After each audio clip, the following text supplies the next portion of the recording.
अब्दुल फारिक साहब, आपका स्वागत है, वेलकम है। सर वहाब साहब, मैं पहले ये सवाल कर रहा हूँ कि all India Muslim personal law board के मेंबर होने की हैसियत से आज देश के कई नौजवान, बेगुनाह नौजवान जो जेलों में बंद हैं, इसके बारे में क्या कहना चाहते हैं? और मीडिया जिस तरीके से माइनॉरिटीज़ के लोगों को टारगेट बनाकर ये काम कर रहे हैं, तो उसके बारे में आपका क्या कहना है? हमारा इसमें ये ख्याल है कि दो बातें अलग अलग हैं। एक तो ये है कि कोई अगर खुद से मुजरिम है, वो चाहे वो किसी भी जाति का, किसी भी समाज का आदमी हो, तो किसी मुजरिम के लिए तो हम उसके लिए तो उसकी कोई पुष्ट बनाई या उसके लिए हम कुछ करने वाले नहीं हैं। लेकिन ये बात ज़रूर है कि हमने खुद देखा है कि सैकड़ों नौजवानों को इस तरीके से जेलों में बंद कर दिया जाता है। पिछले दिनों अभी हमारा बोर्ड का एक इजलास था उज्जैन के अंदर में। उज्जैन में खुद हमने जेल के अंदर में देखा, वहाँ पर हमने पूरी तहकीक की उसकी, तो जेल के अंदर में यकीनन वो नौजवान बंद थे और बरसों से बंद है, वो बरसों से जेलों में बंद है। उनका कोई जुर्म अभी तक के हुकूमत साबित नहीं की है, पुलिस वालों ने कोई जुर्म उनका साबित नहीं किया गया, हमको मिलने भी नहीं दिया गया उन लोगों से। लेकिन हाँ, हम लोगों की उन जेलर की ये भी तारीफ करेंगे कि वहाँ पर उन बच्चों को जुमा की नमाज के लिए बाकायदा वहाँ से एक इमाम जाते हैं और जुमे की नमाज वगैरह होती है। सवाल ये पैदा होता है भाई कि बहुत सारे आपने भी देखे होंगे, न्यूज़पेपर में भी पढ़े होंगे और इलेक्ट्रॉनिक मीडिया से भी ये खबर आती है कि कोर्ट ने फला बच्चे को बेगुनाह छोड़ दिया। आज किसी बच्चे को आप बेगुनाह छोड़ देते हैं, उसको 10 साल के बाद में, 10 साल के बाद में आपने उसको बेगुनाह छोड़ दो दिया, उसकी जो बेइज्जती हो जाती है समाज के अंदर में, वो मुंह दिखाने के काबिल नहीं बचता। वो अपने उस उम्र के अंदर में कि जिसमें समझो उसकी कमाने की, खाने की, अपना कैरियर बनाने की उम्र होती है, आपने उसको बंद कर दिया। अब इसके पीछे इसको कंपनसेट कौन करेगा? जिन लोगों को बारे में कोर्ट का यह निर्णय हो जाता है कि भाई ये बच्चा बेगुनाह है, उसको हुकूमत ने एक बड़ा कंपनसेट करना चाहिए। और मैं खुद अपनी तरफ से ये बात कहूँगा कि उसको आज के दौर के हिसाब से कम एक एक बच्चे को 25 लाख रुपए गवर्नमेंट की तरफ से कंपनसेट होना चाहिए, जिसके बारे में हमारा कोर्ट खुद कहता है कि बेगुनाह है। वरना इस मुल्क के अंदर में हमको न्याय कैसे मिलेगा? All India Muslim personal law board इस देश में किस तरह पर काम करता है? All India Muslim personal law board का सबसे बड़ा काम इस वक्त जो कर रही है बोर्ड, वैसे तो बोर्ड के बेशुमार काम है, आप लोग भी उससे जानते हैं, हुकूमत खुद जानती है, हमारा मीडिया जानता है, पुलिस डिपार्टमेंट जानता है, CID लोग जानते हैं। बोर्ड इस वक्त सबसे बड़ा काम कर रहा है कि इंसानों को इंसानों से जोड़ना, ये बोर्ड का सबसे बड़ा और अहम काम है। हम समझो कि पूरे मुल्क के अंदर में दौरा करते हैं, दूसरे समाज वालों को, दूसरे जाति वाले लोगों से हम मिलते हैं, उनके साथ में हम बड़े बड़े प्रोग्राम करते हैं। और बोर्ड पयाम इंसानियत के नाम पर पूरे मुल्क में प्रोग्राम किया करता है। बोर्ड ने नागपुर शहर में भी प्रोग्राम किया था, यहाँ मुस्लिम लाइब्रेरी में, और यहाँ पर बरादरान वतन को बड़ी तादाद में बुलाया गया था। इस तरीके से बोर्ड पूरे मुल्क में सभी को दावत देता है, हम हुकूमत के नुमाइंदों को भी दावत देते हैं। इंसानों को इंसानों से जोड़ने का काम ये बहुत अहम तरीन काम है। इसके अलावा बोर्ड जो है मुसलमानों के बीच में एक काम करता है कि तुम इस्लाम को समझो, तफहीम शरीयत के नाम से कि इस्लाम क्या है, उसको बोर्ड समझाने की कोशिश करता है। जी, आप सोशल एक्टिविस्ट भी हैं और साथ में आप एक बिजनेसमैन भी हैं। आप काफ़ी अच्छा बिजनेस है आपका, बिजनेस के बारे में आप हमें कुछ थोड़ी बहुत मालूमात दें तो मुनासिब। हाँ, यकीनन मैं एक बिजनेसमैन हूँ और बहैसियत मुस्लिम के, जैसे कि कुरान ने बात कही कि तिजारतन लन तबूर, कुरान ने फरमाया, इस हैसियत से हर इंसान को जो भी है, मैं अपने इस मुल्क के लोगों को कहता हूँ कि भाई आप लोग कारोबार के अंदर, बिजनेस में आप आगे बढ़िए। मैंने अपना जो कैरियर शुरू किया तो मैं 1971 से मैं बिजनेस में हूँ, आज मुझे 42 साल हो गए हैं। पिछले 42 ईयर से मैं बिजनेस में हूँ। इस वक्त मेरे बच्चे भी मेरे कारोबार में आ गए हैं। मैंने बहुत छोटे स्केल पर अपना काम को शुरू किया था और आज मैं संसार के मालिक की कृपा से, उसकी मेहरबानी से आज मैं बड़े पैमाने पर इस मुल्क में इंपोर्ट का भी काम करता हूँ। लकड़े के फील्ड में? जी हाँ, मैं लकड़े के फील्ड में काम करता हूँ। हमारे यहाँ पर में पर्यावरण की दृष्टि से गवर्नमेंट ने OGL में रखा हुआ है, ओपन जनरल लाइसेंस में कोई भी भारतीय नागरिक कितना भी माल बाहर से टिम्बर इंपोर्ट कर सकता है और इस मुल्क की ज़रूरत को पूरा कर सकता है। इस लिहाज से मैं बड़े पैमाने पे इंपोर्ट भी करता हूँ और न खुद बल्कि मेरी सॉमिल भी है, मैं माल भी काटता हूँ और एज इट इज़ माल भी मैं लोगों को बेचता हूँ ताकि लोगों की ज़रूरत पूरी हो सके। ये बात आप ऑल इंडिया मेंबर जमात के एग्जीक्यूटिव बॉडी के मेंबर हैं। जमात के बारे में बताएं कि वो इस देश में सोशल वर्क किस तरीके का करती है, आप उसके ऊपर में कुछ रोशनी डालें।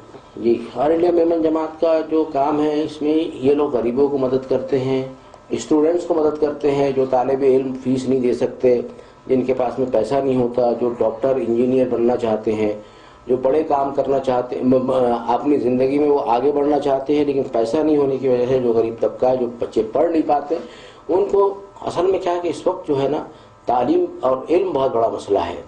जब तक के समझो मुसलमानों से जहालत दूर नहीं होगी तो हम इस मुल्क की तरक्की में हम रुकावट बनेंगे। हमारा वजूद जो है, हमको अगर इल्म होगा तो हम इस मुल्क के लिए भी हम बड़े सिपाही बन सकते हैं।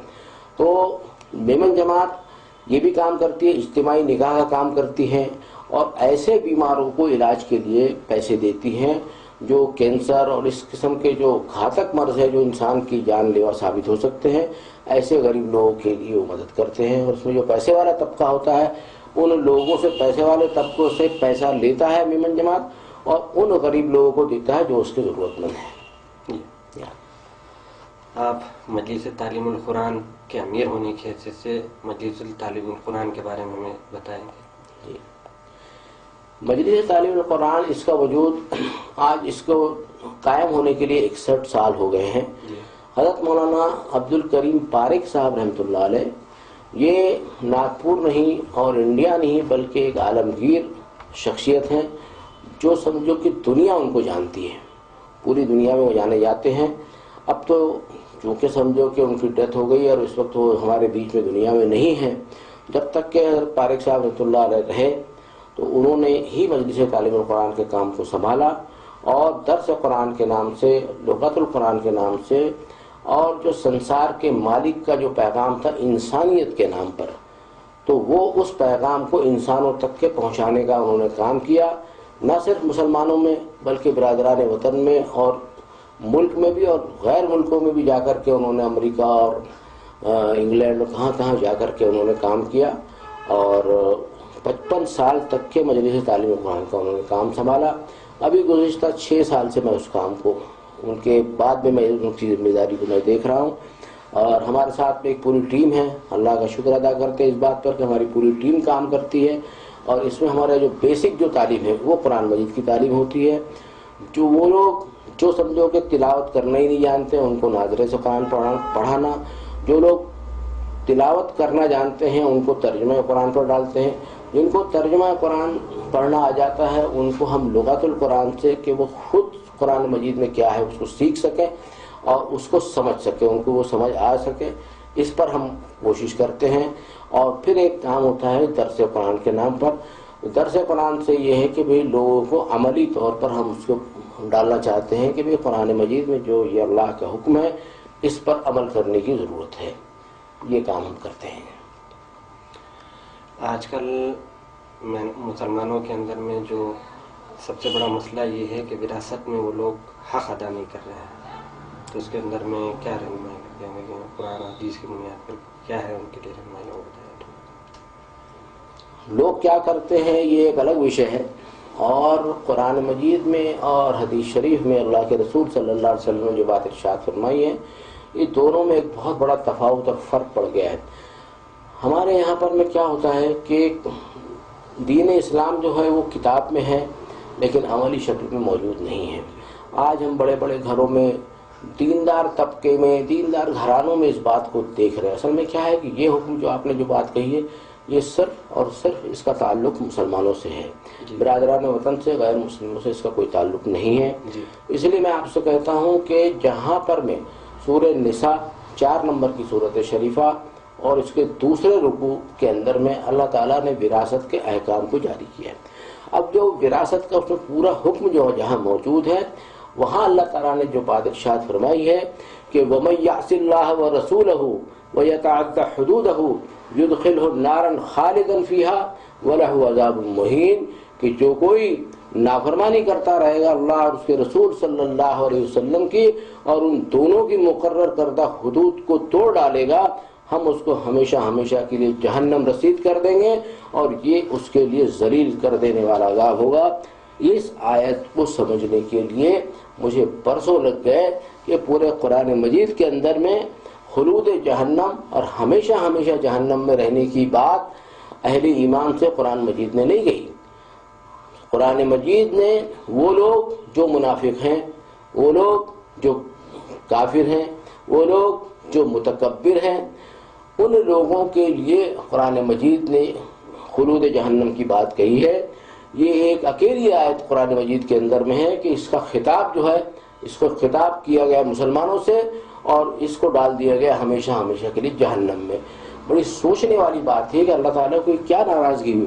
اصل میں ہمارے پاس میں یہ ہے کہ ہم نے کارپوریشن کے ریکارڈ میں لکھا لیا اپنا نام مسلمانوں میں اور ہم اپنے آپ کو مسلمان سمجھ رہے ہیں۔ یہاں پر میں یہ بات فرمائی گئی کہ وَمَن يَعْصِ اللَّهَ وَرَسُولَهُ، کہ جس کسی نے اللہ اور اس کے رسول صلی اللہ علیہ وسلم کی نافرمانی کر ڈالی، یہ بات خود بتاتی ہے کہ اللہ کے نزدیک وہ مسلمان ہے ہی نہیں، اور جب وہ اللہ کے نزدیک مسلمان ہے ہی نہیں تو اس کو ہمیشہ ہمیشہ کے لیے جہنم ملنے والی ہے۔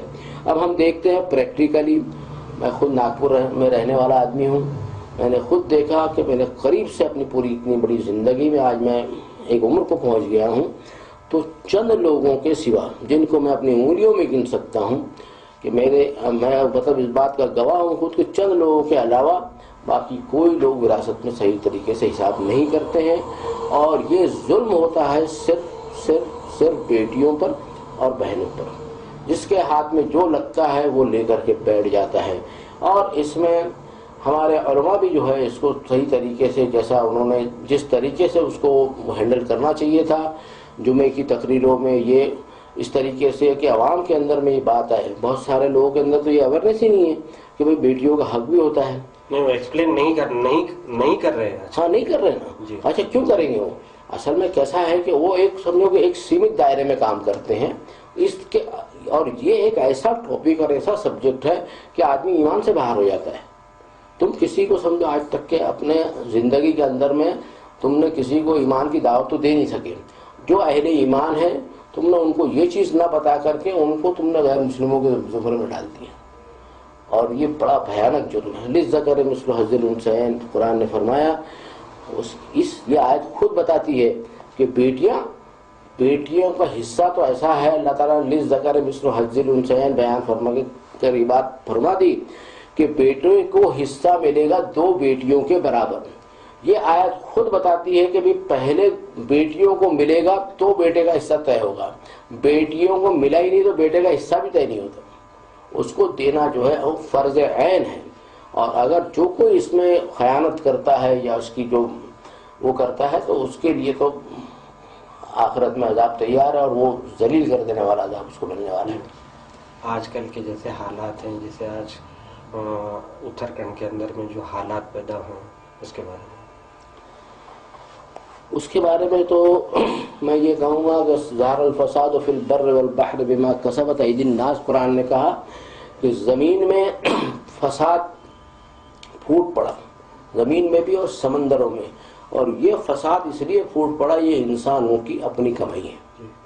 انسانوں نے کیا کیا کہ اس میں سبھی لوگ مجرم ہیں میرے حساب سے، کہ اس ملک کے اندر میں ہمارے یہاں پر میں خود بھی ہوں اس میں، کہ مسلمان لوگ بھی یہاں اس ملک میں رہتے ہیں، انہوں نے قرآن مجید کی اس دعوت کو برادران وطن کے سامنے نہیں پیش کیا، جس کو قرآن نے فرمایا کہ وَاتَّخَذُوا مِن دُونِهِ آلِهَةً لَا يَخْلُقُونَ شَيْئًا وَهُمْ يُخْلَقُونَ وَلَا يَمْلِكُونَ لِأَنفُسِهِمْ ضَرًّا وَلَا نَفْعًا وَلَا يَمْلِكُونَ مَوْتًا وَلَا حَيَاةً وَلَا نُشُورًا، کہ ان لوگوں نے بہت سارے ایسے معبودان باطل کو پکڑ رکھا ہے، ان کو انہوں نے اپنا معبود بنا لیا ہے کہ جو کوئی بھی چیز پیدا نہیں کر سکتے، بلکہ وہ خود انسانوں کے ہاتھ کے پیدا کیے ہوئے ہیں، اور ان کو کسی کو نفع اور نقصان دینے کا کوئی اختیار ہی نہیں ہے، بلکہ قرآن نے تو یہ بات کہی کہ وہ اپنی ذات کو بھی خود کوئی نفع اور نقصان نہیں پہنچا سکتے۔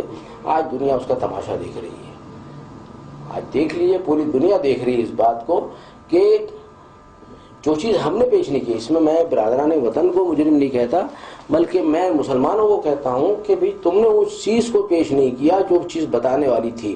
تم نے جو اسلام تمہارے پاس میں تھا، جو دو خداؤں کے تصور کو برداشت نہیں کرتا، اور یہ چیز عین پریکٹیکل ہے پوری دنیا انسانیت کے اندر میں کہ تمہارے ملک کا 2 پرائم منسٹر نہیں ہوتا، تمہارے ایک کالج کا 2 پروفیسر نہیں رہ سکتا، تمہارے ایک ملک کے 2 راجا نہیں ہوتے. تو یہ معبودان باطل کی اتنی بڑی جو لمبی جھڑی جو لگ گئی ہے، یہ کس بات کی لگی؟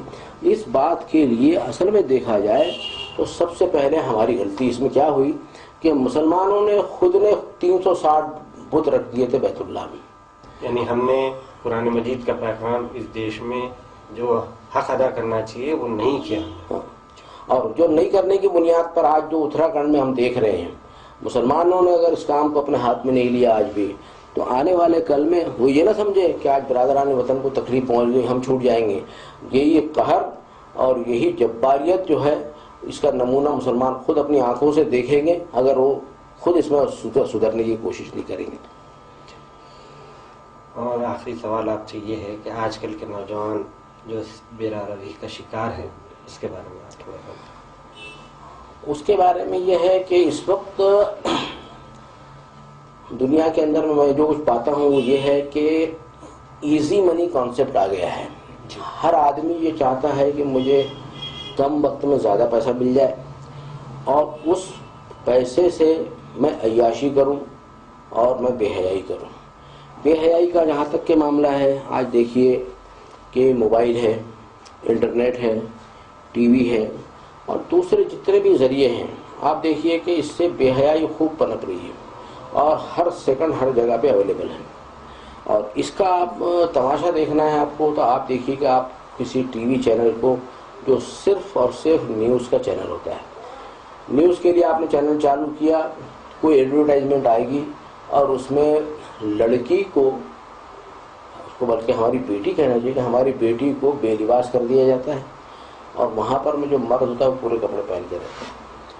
یہ اس بے حیائی نے ہمارے نوجوانوں کو، ہمارے بچوں کو بگاڑ دیا. اور جو ایزی منی کانسیپٹ آیا اس سے کیا ہوا کہ نا انہوں نے ایسی چیزوں کا استعمال اور ایسی چیزوں کو خریدنا شروع کیا کہ جس سے یہ بے حیائی بڑھتے جا رہی ہے. اور جب بے حیائی اور ننگا پن جب بڑھ رہا ہے تو اس کی وجہ سے سمجھے سماج کے اندر میں بگاڑ آ رہا ہے.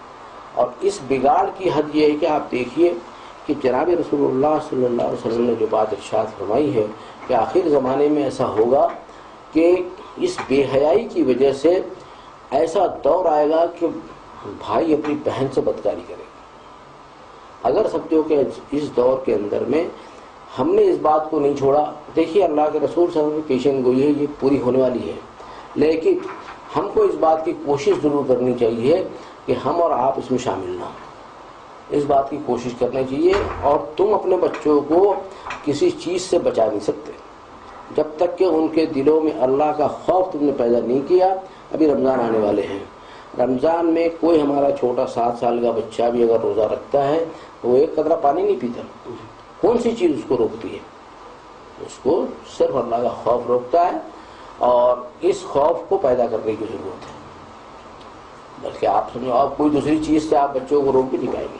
جی بالکل. فارغ صاحب آپ کا بہت بہت شکریہ، آپ ہمارے اسٹوڈیو میں آئے ہیں. اب آپ کا بہت بہت شکریہ اور دھنیہ واد ادا کرتے ہیں کہ آپ نے اپنا قیمتی وقت ہمارے ساتھ دیا. آئندہ اور ایک نئی شخصیت کے ساتھ ملیں گے. بالکل اس کے